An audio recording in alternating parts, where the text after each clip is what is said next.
Hello everybody, it's Mrs. Vincent here. I hope you're all doing really well. Now I'm going to read you another story today. It's another one of my favourites about a detective dog who loves books. And I hope you really enjoy it too. Here we go.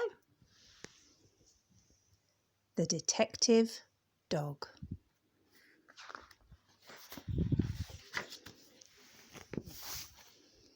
There once was a dog with a keen sense of smell. She was known far and wide as Detective Dog Nell. Sniff, sniff, sniff, time after time, Nell the detective solved crime after crime. Who threw the hazelnuts down from the trees? Who took the honey away from the bees? Who did the poo on the new gravel path? How did the spider get into the bath?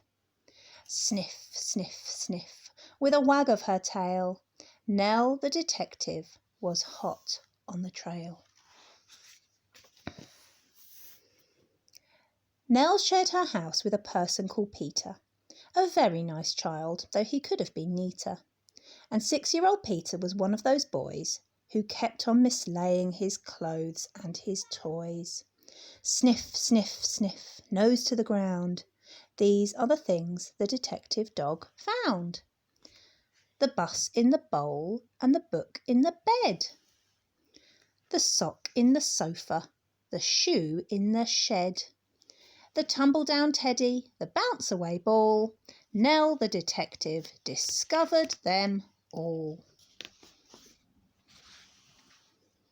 Now, Nell did detection from Tuesday till Sunday, but did something totally different each Monday. She found Peter's bag and she tracked down her lead, then set off for school, where she heard children read. The children loved reading their stories to Nell, and Nell loved to listen and also to smell. Sniff, sniff, sniff, mixed in the air were plasticine, custard and newly washed hair. The crusts in the bin and the coats on the hooks, but the best smell of all was the smell of the books. That looks like a fun classroom, doesn't it? Books about dinosaurs, books about knights, books about planets and meteorites, books about princes who turn into frogs, books about dragons and books about dogs. But then came a Monday when all was not well. Nell sniffed the air and she smelled the wrong smell. Oh no. Oh, sad. Into the classroom the two of them hurried and found Mr. Jones looking terribly worried.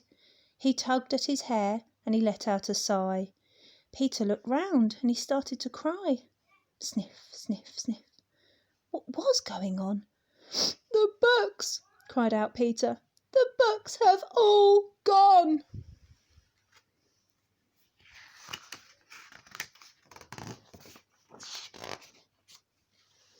Nell gave a growl when she heard the bad news, but then started sniffing and searching for clues.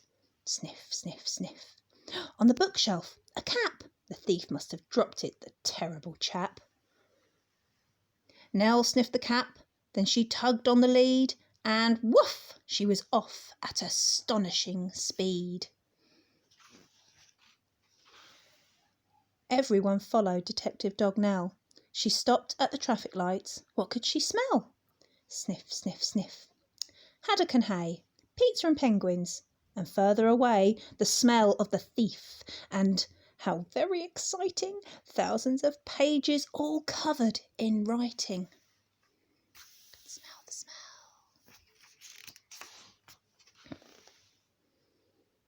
Then woof, they were off with no time for a stop, past the farm and the zoo and the takeaway shop. Then raced through a field where the rabbit smelled good, then over a golf course and into a wood. They thrashed through the undergrowth, leafy and dense, till they came to a gate in an old wooden fence. Then Nell started growling and pricked up an ear. She barked, and the bark meant, "The thief is in here."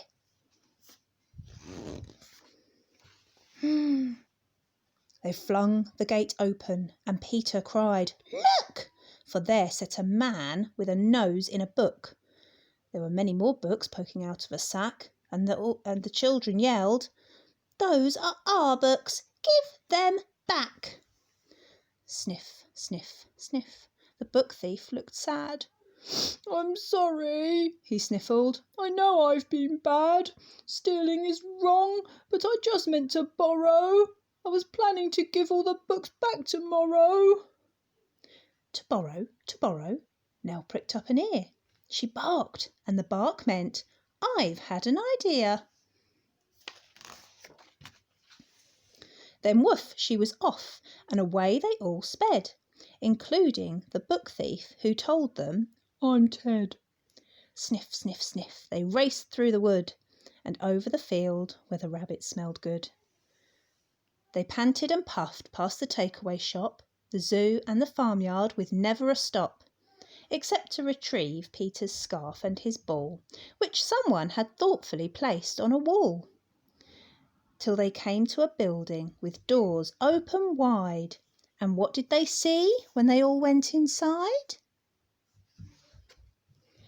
Thousands of books from the floor to the ceiling. The books gave the thief the most heavenly feeling. He gazed in amazement. "Where am I?" he said, and Peter replied, "In the library, Ted. You can join if you want to. There isn't a fee. And then you can take lots of books out for free."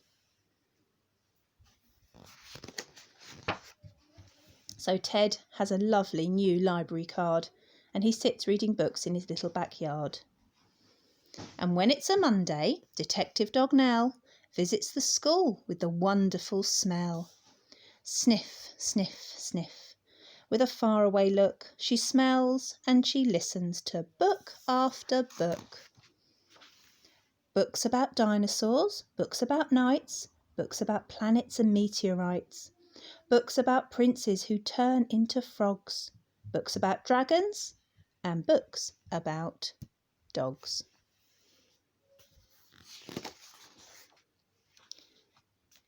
All the old books, and a new one as well. The story of daring Detective Dog Nell. There we go, that's the end. Saw the children making some fantastic books and pictures. Maybe you could have a go at making your own book. I hope you really enjoyed that, and I'll see you again for another story soon. Bye-bye.